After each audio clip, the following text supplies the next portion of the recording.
बिस्मिल्लाहिर्रहमानिर्रहीम। अस्सलाम वालेकुम। मैं हूं नदा आसफ। नाज़रीन, जैसे आपको पता है कि जैसे ईद उल अज़हा करीब है, आज करीब आते आते जिस तरह से आपने देखा कि कराची के मुख्तलिफ मुकामात पे जो है जगह जगह पे मंडियाँ लग चुकी हैं, जो कि कमिश्नर कराची, एडमिनिस्ट्रेटर कराची, लोगों ने, और मतलब अगर मैं बात करूँ एडमिनिस्ट्रेटिव सिस्टम के हवाले से, तो स्ट्रिक्टली ऑर्डर्स जारी किए गए थे कि आपने नहीं किया, क्योंकि इस पर मेयर कराची जो है उन्होंने भी काफ़ी तवील इस पर गुफ्तगू की थी। इस पर इनकी आपस में मीटिंग्स हुई, मुशावरात हुए कि क्योंकि ज़ाहिर है आपको पता है कि जब मवेशी मंडी सिटी में लगती है तो उससे कई किस्म की जो है बीमारियाँ पैदा होती हैं, स्किन डिजीज़ जो है, इसके अलावा साइनस के इशूज़ हो जाते हैं, क्योंकि ज़ाहिर है जब जानवर जो है वो कराची में आते हैं तो उसमें कई किस्म की ज़ाहिर सी बात है गंदगी भी होती है और काफ़ी मामलात हो जाते हैं, तो जिसकी वजह से जो है स्ट्रिक्टली ऑर्डर्स निकले थे। लेकिन अगर मैं अभी बात करूँ कराची के हवाले से, कराची में आज भी कई मुकामात पे जो है मुख्तलिफ जगहों पे मंडियाँ लगी हुई हैं। वो जो ऑर्डर्स थे, जो मीटिंग्स की गई थी, आपस में मुशावरात किए गए थे, ऑर्डर्स को क्या हवा में उड़ा दिया गया है? क्यों नहीं हमारी कमिश्नर कराची और हमारे डीसी कमिश्नर, हमारे असिस्टेंट कमिश्नर जो है इसके ऊपर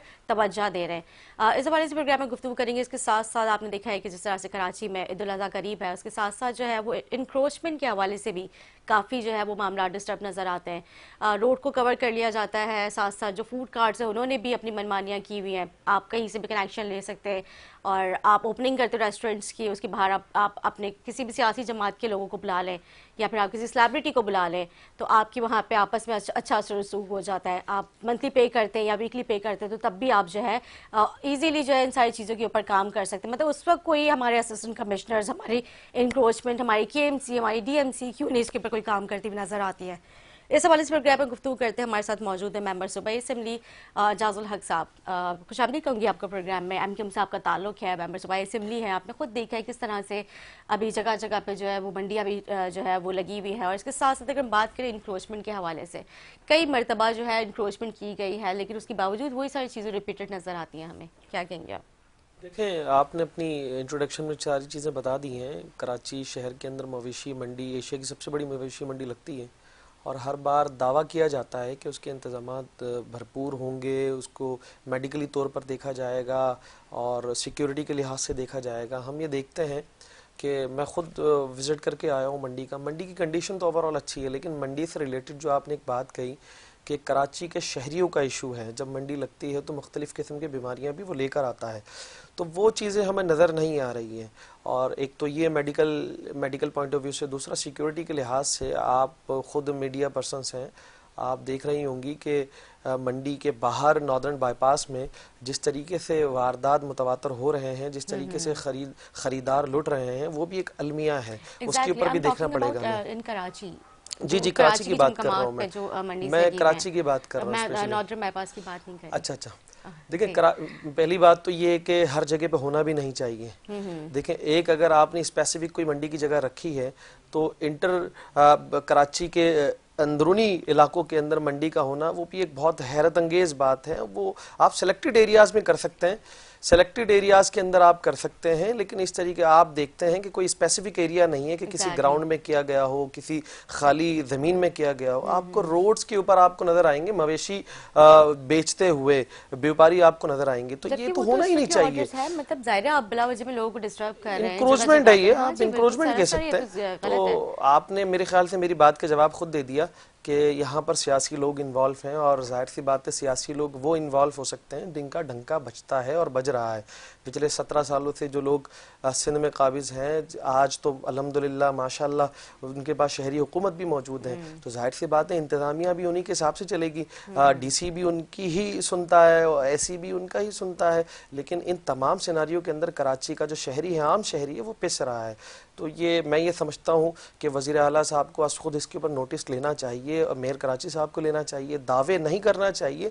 दावे वो करता है जिसके पास इख्तियारात ना हो, दावे वो करता है जो सोचे कि मैंने ये करना है। दावे वो नहीं करता जिसके पास इख्तियारात हो, जो खुद कस्टोडियन हो कराची शहर का। मेयर कराची हैं, वो जैसे भी हैं, जिस तरह भी आए हैं, लेकिन फ़िलहाल वो मेयर कराची हैं। मैं ये समझता हूँ ये जो मवेशी मंडियों का इशू है, और दूसरा इंक्रोचमेंट आप मवेशी मंडी से रिलेटेड है, और तीसरी बात दूसरी किस्म के जो आपने फूड कार्ट की बात की, या फिर जो आजकल आप देखते हैं कराची शहर के अंदर एक चिंची माफिया का भी एक राज है, जिसकी वजह से हादसात में मुतवातर इजाफा होता जा रहा है।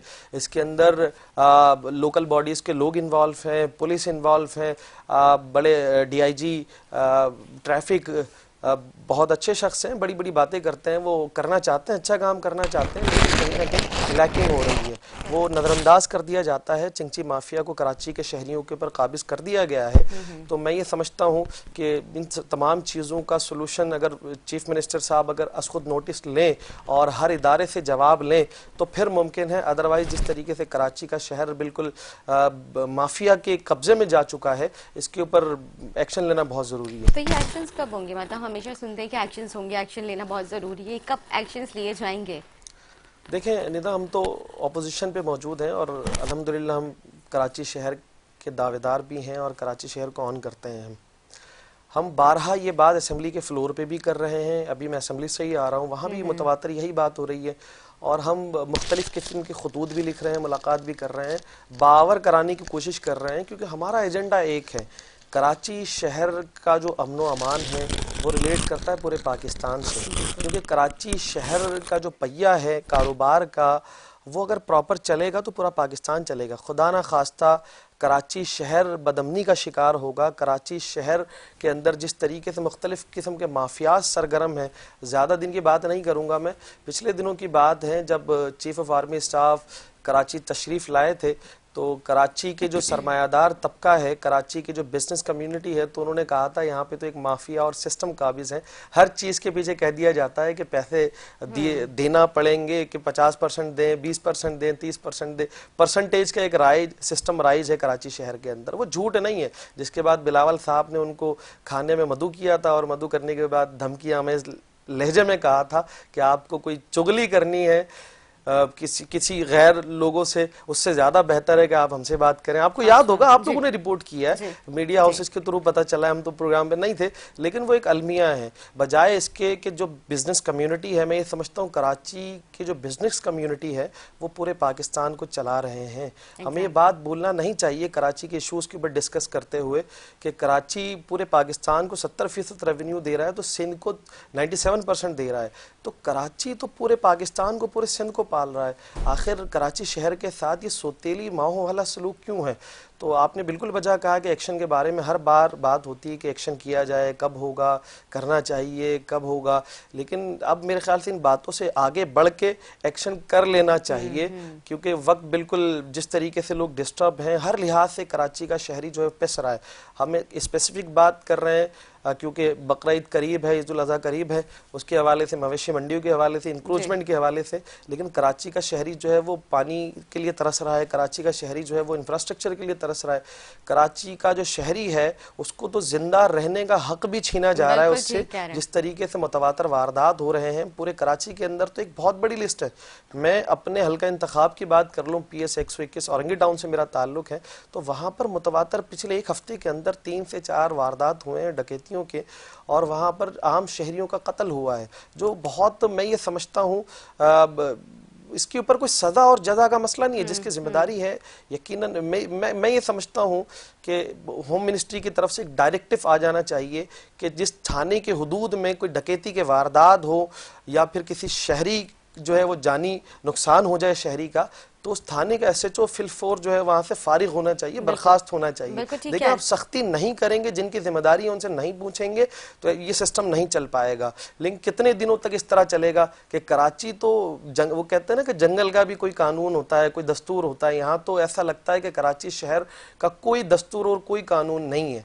हम झंझोड़ने की कोशिश कर रहे हैं, अब हुक्मरानों को बताने की कोशिश कर रहे हैं कि कराची शहर की तबाही पूरे पाकिस्तान की तबाही है। उम्मीद यही है कि इंशाल्लाह कि कुछ ना कुछ बेहतरी बिल्कुल ठीक कह रहे हैं आप, लेकिन यहाँ पे थोड़ा सा मैं इस बात से इत्तेफाक नहीं करूंगी, क्योंकि आपने जैसे कहा कि मगर एक एरिया में अगर वारदातें होनी तो इसमें फौरी तौर पे SHO को सस्पेंड करना चाहिए, लेकिन SHO स्पॉट पर उस वक्त मौजूद नहीं होता, मतलब वो जाए वो कोई तो था नहीं, उसे क्या पता कि क्या मामला हैं और ये क्यों वारदातें हो रही है। हो सकता है कि बाहर से आके जो है वो अगर कोई मतलब मामला हो रहे हैं, अगर तो वो डकैतों पकड़ के छोड़ देते हैं, FIR नहीं करते, तो वो सस्पेंड होना बात में जायज है, लेकिन उससे पहले तो अलग तो होगी, मुझे नहीं लगता। हाँ, आप आपकी ये कह सोच। सकते हैं कि पुलिस अच्छा, के हम निज़ाम इसको को इस बेहतर तरह करना ज़रूरी हम है। इस तरह इसको एलिब्रेट जी, कर लेते हैं जी। कि पाकिस्तान को अगर कोई इश्यूज होते हैं तो हम जिम्मेदार किसी स्पेसिफिक मिनिस्टर को नहीं ठहराते, वजीर आज़म पाकिस्तान को ठहराते हैं। फिर वो भी गलत है। अगर हम शहरी सिंध के ऊपर कोई बात करते हैं, इतने देर से हम बात कर रहे हैं, चीफ मिनिस्टर जिम्मेदार है, चीफ मिनिस्टर को एक्शन लेना चाहिए। चीफ मिनिस्टर पूरे सूबे का चीफ मिनिस्टर है, सिर्फ कराची की किसी गली का चीफ मिनिस्टर नहीं, फिर उसकी भी बात नहीं होनी चाहिए। देखें, हम जब आते हैं ना, मैं इलेक्ट हुआ हूँ, देखें आपकी बात अपनी जगह ठीक मैं होती है, अपनी बात को मैं जिम्मेदारी लेता हूँ। मेरे हल्के हल्के के अंदर 4 थाने हैं और मैं जिस हल्के से इलेक्शन लड़के आया हूँ वहां पर 12 से 14 लाख की आबादी है, तो मैं कस्टोडियन हूँ उनका, मैं जिम्मेदार हूँ तमाम चीजों को दिखाने में। एसएचओ ने जिम्मेदारी ली है। कोई इश्यूज होते हैं तो इसका मतलब आप वहाँ पे रिजाइन दे सकते हैं।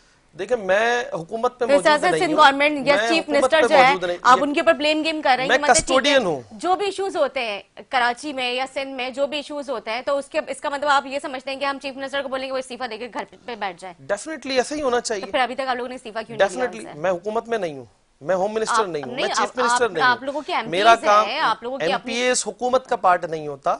एमपीए कानून साज असेंबली का मेंबर होता है। तो आप लोग जो हुकूमती लोग हैं, आ सकते हैं कि भाई कराची का हाल देखें, आप लोग कराची की वो आप जमात करारदाद की बात कर रही हैं, आप करारदाद की बात कर रही हैं, आप असेंबली का सेशन देखें, आप एमक्यूएम पाकिस्तान की कार्रवाई देखें, आप एमक्यूएम पाकिस्तान की हिकमत अमली देखें कराची से लेकर शहरी सिंध के लिए, आपको नजर आ जाएगा।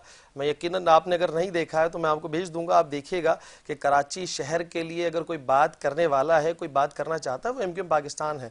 ख्वाह इसके कि हुक्मरान जमात जो आज मौजूद है, उनकी हुकूमत सिंध में 17 सालों से है, 17 सालों से मुतवातर हुकूमत है, और पिछले 2.5 सालों से लोकल बॉडीज का निज़ाम पाकिस्तान पीपल्स पार्टी के पास है। सिर्फ 2.5 सालों से नहीं, जो मेयर कराची मुर्तज़ा वहाब साहब हैं, वो इन 2.5 सालों से पहले भी एडमिनिस्ट्रेटर कराची रह चुके हैं। इट्स मीन कि जो मेयर कराची है वो पिछले 4.5 सालों से कराची पर मौजूद हैं। अगर मैं कराची शहरी की तबाही हो तो मैं किसको जिम्मेवार ठहराऊंगा? मैं मेयर साहब को कहूंगा ना, या फिर मैं किसी यूसी चेयरमैन को बताऊंगा कि औरंगी टाउन के अंदर कोई इशू होगा तो मैं किसी लांडी के चेयरमैन को तो नहीं कहूंगा जो पूरे कराची का कस्टोडियन है। मैं अभी उंगलियों पे औरंगी के मसले गिनवा दूं, वहाँ पे मंशियात चल रही है, वहाँ पे पानी का मसला है, वहाँ पे स्ट्रीट क्राइम में इजाफा है, वहाँ पे सड़कें टूटी फूटी है, मतलब वहाँ पे बेशुमार लातादाद मसाइल है। मतलब वो तो जाहिर सी बात है, जो आपके अंडर चीजें आती हैं वो तो आप लोग कर सकते हैं। एज एन एमपी आपने क्या किया वहाँ पे?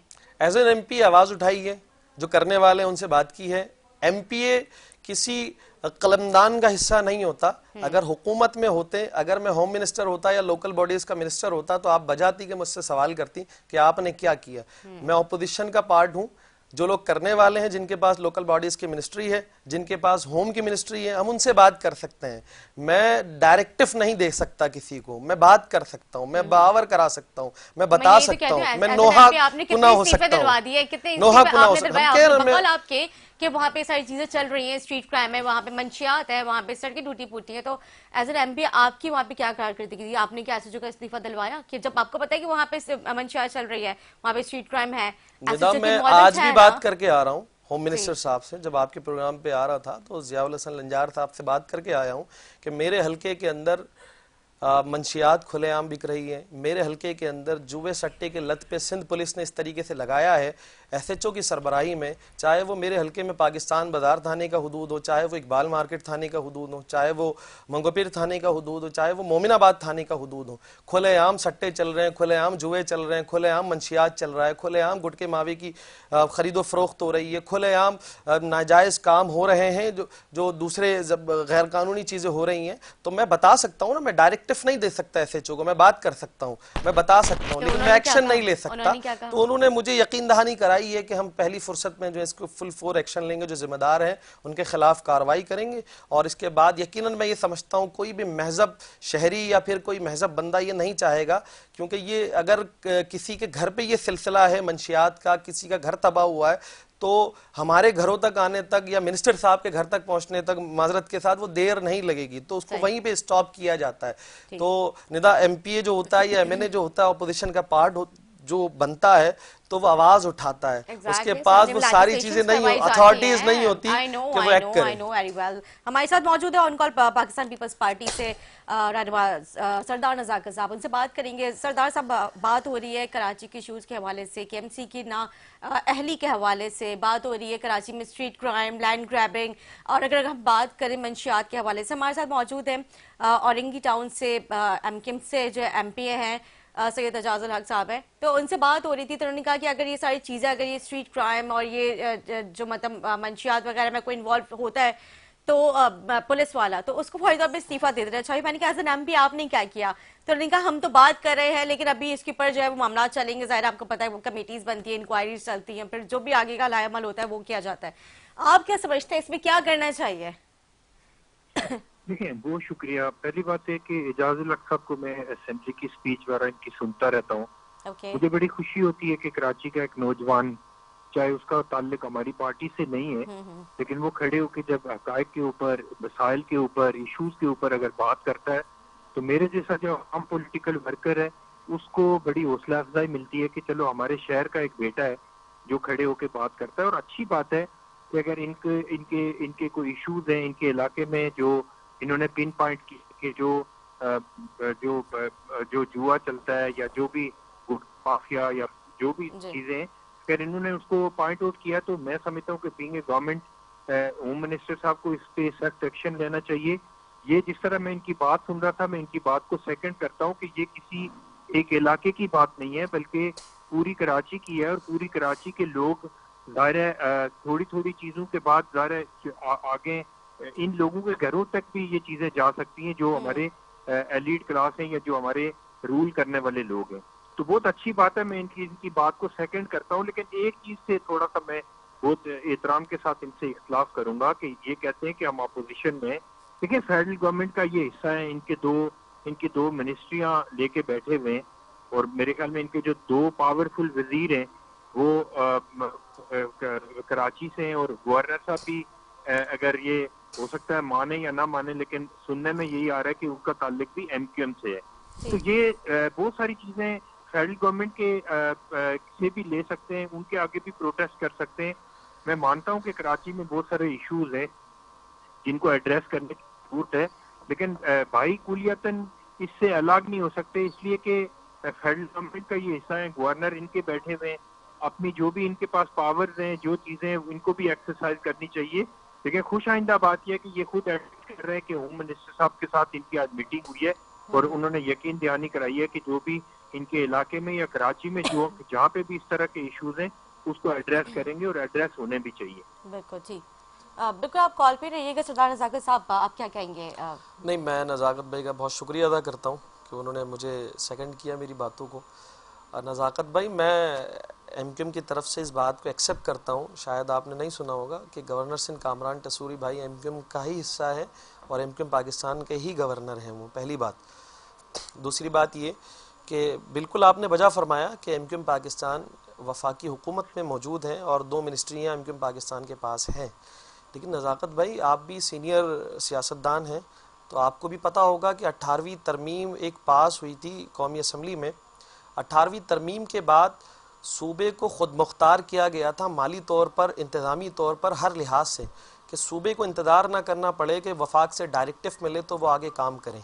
अच्छा, वो इख्तियारात सिर्फ सूबों को नहीं मिले थे बल्कि वफाक के इख्तियारात भी ख़त्म हो गए थे कि वफाक सूबे में मुदाखलत करे। अच्छा, वो कोई भी कानून साजी अगर की जाती है किसी भी फ्लोर पे, चाहे वो सूबाई हो चाहे वो कौमी हो, उसका एक ही मकसद होता है, नीयत भी अच्छी होती है और मकसद ये होता है कि आम लोगों को, आम शहरियों को, आम पाकिस्तानियों को उसके ऊपर जो है फ़वाइद हासिल हो और ग्रास रूट लेवल के अंदर उसके इशू रिजॉल्व हों। तो अहम बात ये कि वफाक तो मुदाखलत कर ही नहीं सकता, वफाक को मुदाखलत के लिए किसी भी लेवल में 18वीं तरमीम का खात्मा करना पड़ेगा। देखें, 18वीं तरमीम का मैं दोबारा रिपीट कर रहा हूँ, मकसद बहुत ही अच्छा था, लेकिन हम ये देख रहे हैं कि सूबा सिंध के अंदर जिस तरीके से 18वीं तरमीम की वायलेशन की जाती है, उसका एक मिसाल, जिंदा मिसाल ये है कि 18वीं तरमीम पास होने के बावजूद पीपल्स पार्टी की हुकूमत ने लोकल बॉडीज़ को वो इख्तियारात नहीं दिए जो आइन में दर्ज हैं। तो इसी के जंग के ऊपर एमक्यूएम पाकिस्तान सुप्रीम कोर्ट तक पहुंची और अल्हम्दुलिल्लाह एमक्यूएम पाकिस्तान वो केस जीत कर आई कि लोकल बॉडीज के नुमाइंदों को 100 आइन के आर्टिकल 140A के तहत वो तमाम इख्तियारात दिए जाएं, जिससे एक गली मोहल्ले का काउंसलर भी उसको इंतजार ना करना पड़े कि एमएनए उसका काम करेगा, एमपी उसका काम करेगा, एक काउंसलर भी इतना बाख्तियार हो कि उसके मसले को रिजॉल्व कर सके। लेकिन नज़ाकत भाई, अफसोस से ये कहना पड़ता है कि आइन में लिखा हुआ भी है और सुप्रीम कोर्ट ने अपनी जजमेंट भी दे दी है, लेकिन उसके बावजूद हमारे प्यारे पाकिस्तान पीपल्स पार्टी की सिंध की हुकूमत, जबकि पूरे सूबे के अंदर लोकल बॉडीज़ के नुमाइंदे पाकिस्तान पीपल्स पार्टी के आज मौजूद हैं, एमक्यूएम पाकिस्तान ये नहीं कह रही है कि आप एमक्यूएम पाकिस्तान के नुमाइंदों के इख्तियारात दे दें। एमक्यूएम पाकिस्तान कह रही है नुमाइंदे किसी के भी हैं, आप उनको बाख्तियार करें माली तौर पर, इंतजामी तौर पर, हर लिहाज से, ताकि वो लोगों को डिलीवर कर सकें। एग्जैक्टली, बिल्कुल। लेकिन नहीं हुआ ऐसा। बिल्कुल, मैं आपसे बात थोड़ा सा मुझे अगर करूंगी। टाइम दे दे, मैं एक नज़ाकत साहब, मैं आपसे बिल्कुल बात करूंगी, एक शॉर्ट ब्रेक लूंगी। ब्रेक के बाद जो है मैं कंटिन्यू करूंगी गुफ्तगू, वहीं से हम बात करेंगे जो कि उन्होंने बताया कि आर्टिकल 140 है और 18वीं तरमीम। तो आपका आंसर मैं लूंगी, एक ब्रेक लेंगे, ब्रेक के बाद हाजिर होंगे। Stay with us.